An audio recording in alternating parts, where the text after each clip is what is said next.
What is up, guys? I know I haven't done a video in a while. I haven't been reading as much, unfortunately, but that gave me a pretty good idea of what to do a video on. My idea is how to identify writers who are worth reading so you don't waste your time. So think of it this way. If you read a couple of articles from a writer in the New York Times or Washington Post or wherever, maybe they are an anchor on MSNBC or Fox News, and you might see, oh, they have a book. Should you read their book or is it not worth your time? I mean, there's so many writers out there. It's overwhelming. No one can possibly read every columnist or every news anchor's book or every politician's book. So I'm going to try to tell you guys the characteristics I look for when determining someone who is a writer that I definitely don't want to read.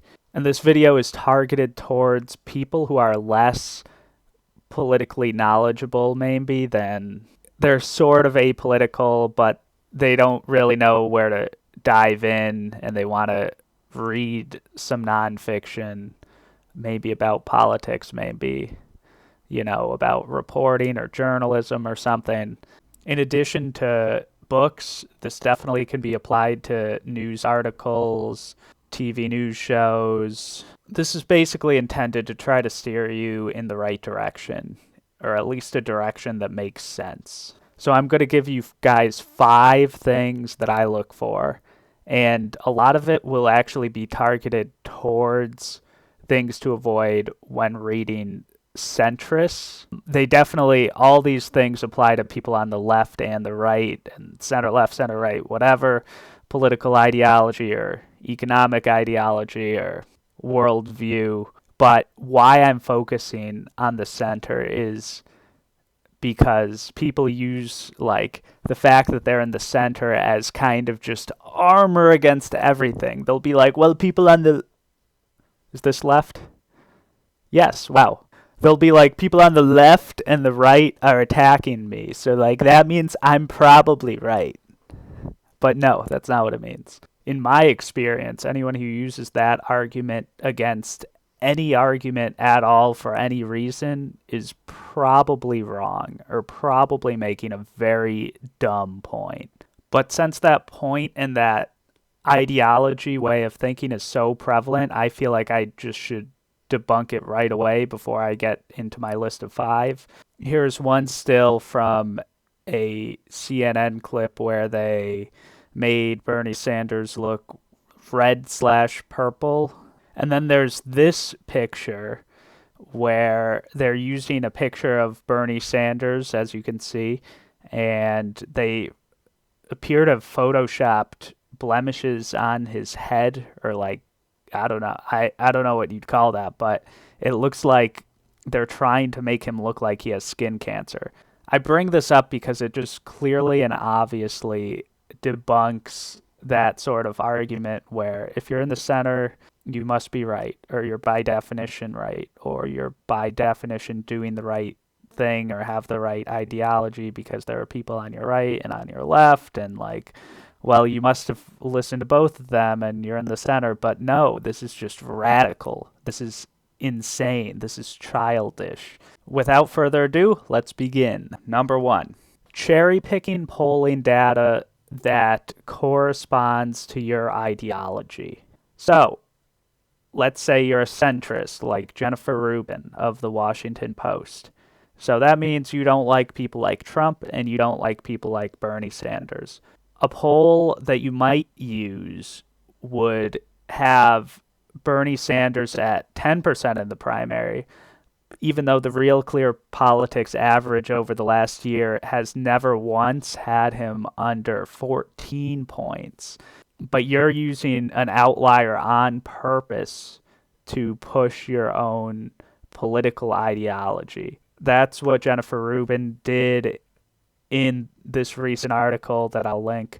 It's just dishonest. It's clearly not representing the overall polls in any way. And yes, when she wrote this article, Bernie had taken a small dip from like 16 and a half points to like 14 and a half or something. But since that article, Bernie's gone back up a few points in the average of polls. Jennifer Rubin literally based like a third of her article on this clearly outlier poll. But I know a lot of people don't look at the Real Clear Politics average of polls, so they might be fooled by that. But just the fact that she was using a singular poll when she could have instead used an average of polls. Never trust people who only use one poll when multiple polls are available, because they're very likely using a poll that pushes their own ideological agenda.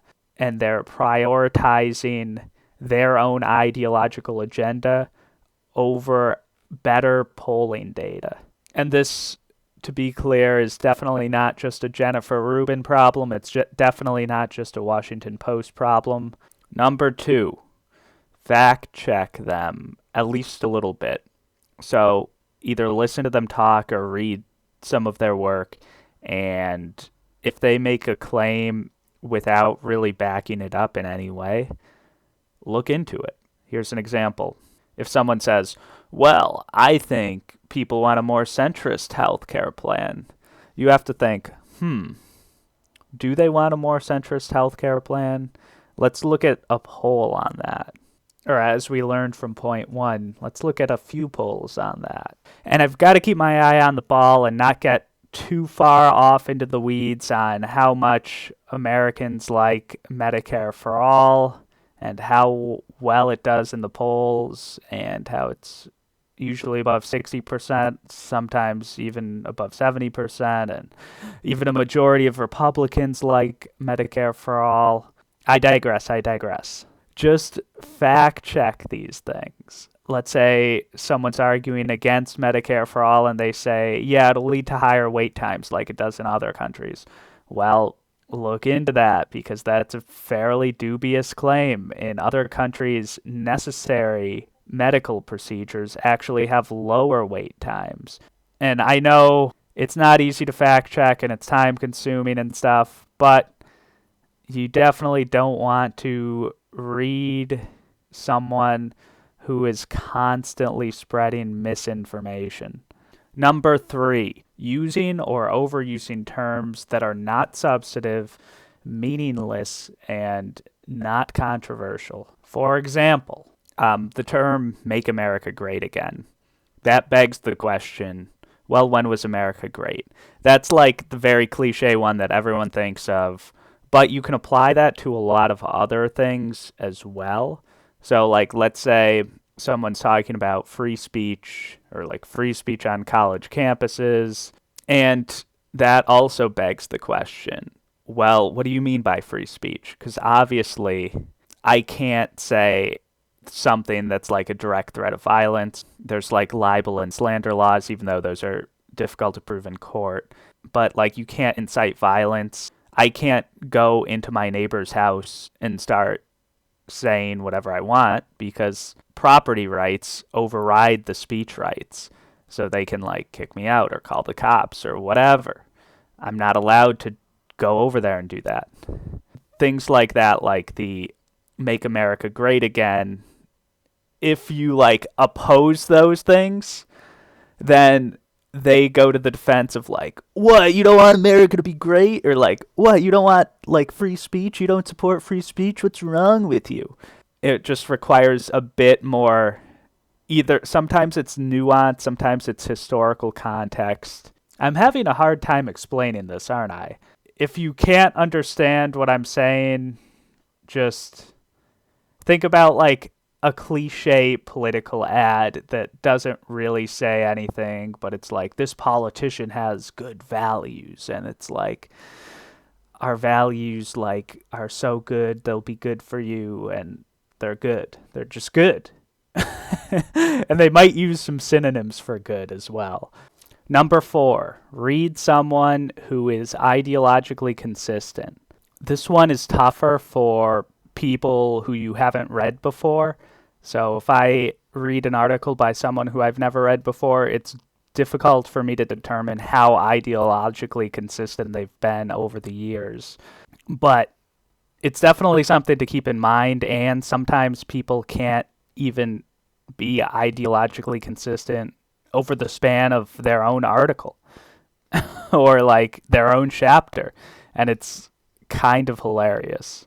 There's a clip of Sean Hannity that I will link in the video where he's definitely not ideologically consistent, and it shows clips of him under the Bush administration being for what Bush is doing, and then when Obama is doing the same thing, he's against it because thanks Obama.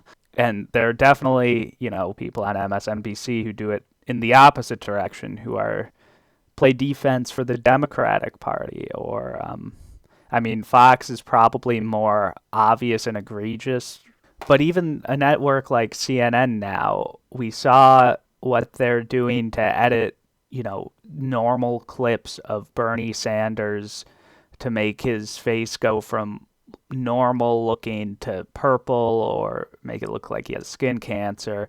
So, if you work for one of these networks like CNN or Fox News, and it's going to reflect badly on all their anchors, even if some of their anchors are doing a good job and actually not really being too much of partisan hacks, or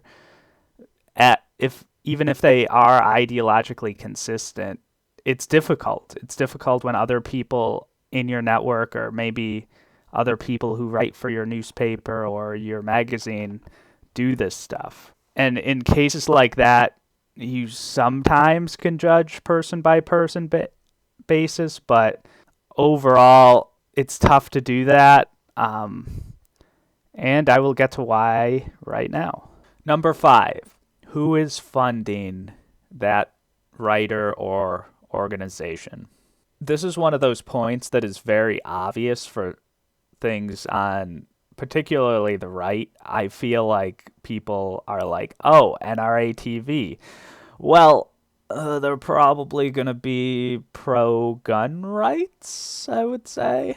Yeah, that's very, very obvious. On the left, it's pretty obvious, too, if you look at, someone with a lot of grassroots funding from workers. Well, they're probably going to be fairly pro-worker and pro-workers' rights, and, want to increase the minimum wage and stuff. It's very obvious. Where those dots aren't connected so much is for centrist outlets and centrist people, I guess.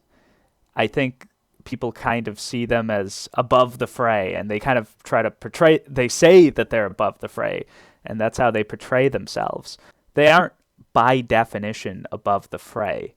Take Comcast, for example. They own NBC and MSNBC. Comcast is extremely against net neutrality. The American people are extremely in favor of net neutrality.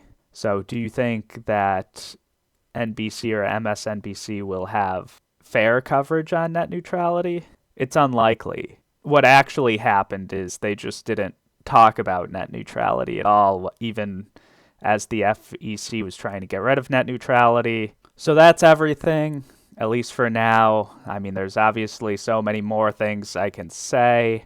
I'm not going to, not yet at least. I am reading Manufacturing Consent right now, and I'm going to review that. So I'm looking forward to that. That will definitely talk about more of these concepts. And yeah, hopefully more book reviews soon. And yeah, tell me what you guys think of this. Because it's definitely not a book review, but it's definitely strategic reading. But yeah, let me know what you guys think. What frustrates you with political writers? Or maybe, I don't know, what frustrates you with writers in general?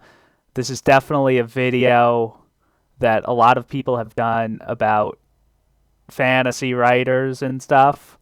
And this is kind of my take for a more political video. But yeah, I'll definitely do a video like this for fantasy as well, because there's definitely a lot of things that I get sick of reading. Let me know what you guys think about political writing, and what writers you can't stand, and, what turns you off to writers generally. That's everything. Like, comment, subscribe, whatever, and see ya.